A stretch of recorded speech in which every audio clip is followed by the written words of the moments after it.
আমরা অন্যান্য দেশের তুলনায় জ্বালানির ক্ষেত্রে যথেষ্ট ভালো অবস্থা রয়েছে। অন্য যে কোনো দেশের তুলনায় আমাদের দেশে তেলের দাম যথেষ্ট নিয়ন্ত্রণে রয়েছে। যতক্ষণ পর্যন্ত মানবাধিকার থাকবে, আইনের অনুশাসন থাকবে, বাক স্বাধীনতা থাকবে, গণতান্ত্রিক মূল্যবোধ থাকবে, আমাদের ভিন্ন মত ভিন্ন পথকে ধারণ করে কিন্তু আমরা এই বাংলাদেশকে সামনের দিকে এগিয়ে নিয়ে যেতে পারবো।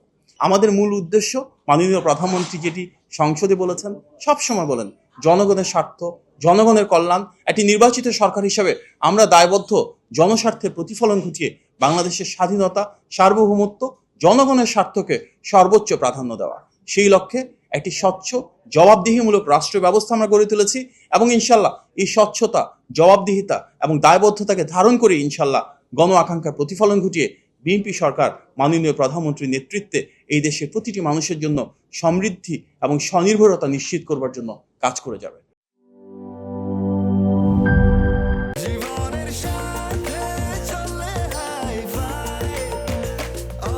স্বাস্থ্যকর অল টাইম, সব সময়, অল টাইম হেলদি লাইফ।